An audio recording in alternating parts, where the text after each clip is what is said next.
Who's the boss in the kitchen?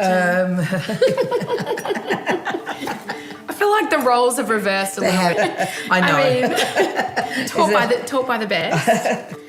I'm Maggie Beer, and I'm on a mission to radically improve the way we deliver food and care to older people living in aged care homes.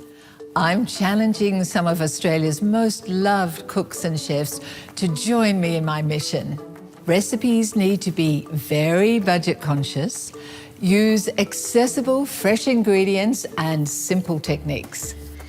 I'm Julia Busuttil Nishimura. I'm a cook and an author, and I'm joining Maggie Beer's Chef Challenge. I'm cooking a dish that is very close to my heart, arabali mimli, a Maltese dish of stuffed zucchini, and I'm dedicating this dish to my mum, who is here with me today. We are going to be cooking it together. So, should we get started? We shall, yes. Amazing. Yeah.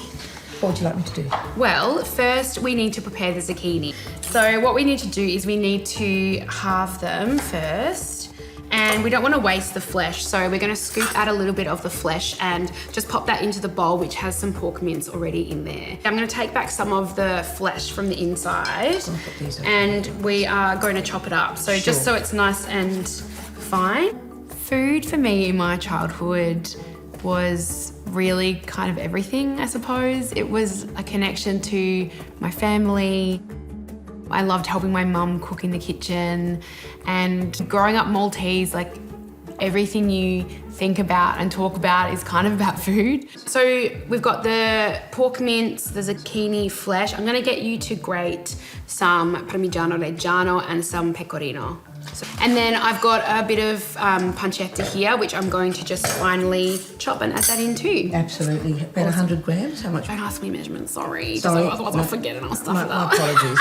Sorry, darling. No, it's fine. We're just gonna season up the filling. So we've put some mixed spice in, some salt and pepper. I'm just gonna finish off with a few cloves of garlic. Food is so important to feel good. Indeed. In terms of a connection. It's not just what you're eating, it's how you eat, it's how you share that food. And that shouldn't be lost as we get older. My relationship with my grandmother, I was quite young when she passed away. You know, my mum just like loves her so much and still talks about her all the time. My mum was absolutely beautiful. She was kind and gentle. A darling, darling lady. Then when she eventually moved into aged care and visiting her there, you know, probably a big part of me has a few regrets, I guess. You know, when you're a kid, you don't really love going to visit your grandparents sometimes. She had dementia quite advanced. We did not have the ability in our homes to care for her.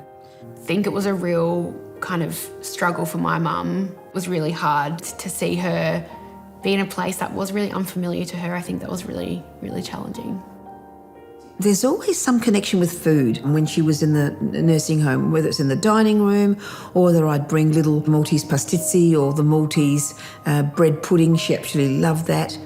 Her face would just light up like a little child receiving some lollies. And you could see there's that little spark that crept back in to say, you know, I'm here, I'm with you. Somewhere deep down, she knew that she was loved. Those kind of final days before she passed away were really hard, but I still remember how much care the people around her showed her and us, the people who worked there. Yeah, so that's a fond but sad memory, I suppose. All right, so the last thing we're going to do is crack in an egg. And that's just going to bind that filling all together so it's easy to stuff the zucchini. Do you want to get your hands in? No, you can do that. I'll let you do that. So we're just going to mix this up. Oh, this is so good. Very therapeutic, isn't it? Every day I'm reminded by my mother, I know that when I'm cooking, she's next to me. I feel her. So probably that's why I love cooking so much, because I know that she's like a warm hug next to me. I forgot the parsley, which is a cardinal sin in Maltese cooking. That's right. So we'll add that in. And while I'm doing this, actually, can you start peeling the potatoes? Sure. Or would you like a knife? Can I use the little Yeah, one? of course you can. Okay. Yeah, sure. So that is one thing that I still haven't mastered probably, is doing everything just with a paring knife. I am going to slice them as you peel them. A bit of olive oil to start, just to kind of coat the bottom. And then we'll layer the potatoes, some onion I put in, some fennel seeds. So my mum lives with us, so she lives with my husband and me and our 2 kids. You know, it might be unconventional, I suppose, now in like modern day life, but last year my mum had some health issues, and so her living with us, she's so wise and brings in, you know, different perspectives into the family home. So we're just going to fill them. They're like little boats, and it's great for her to have somewhere, you know, comfortable and loving, and a place where she can cook and we can cook together, and, you know, really be a true family. Just nestle them in. Yeah, I kind of like it a bit more like random. Is that going to annoy you? Not at all. Not at all. All right, so this is a very precious ingredient in Maltese cooking. It's called Conserva. which is tomato paste, but it's sweeter than the Italian variety, and it's literally, you know, one of our prized possessions in the kitchen as Maltese cooks. So just some boiling water. So I'm just going to dissolve this. I'm just going to pour this in and around, creating this nice base. I just made some fresh breadcrumbs out of like 5-day-old sourdough bread. This just adds a bit of crunch, some nice texture. I think when you're eating, like, texture is really important, no matter how old you are. You sprinkle this. The sourdough breadcrumbs are next level. Next level. They are good, they are good. Especially when we did them with Maltese bread. Well, there we go. All right, I'm gonna drizzle with olive oil. Yep. Tell me. Yeah, What were you gonna say? No, Extra virgin olive oil. Absolutely, yeah. So it's gonna be a bit generous. That's good. A little bit of pep, and it's ready for the oven. How good is that? Right, in she goes. Done. I love older people.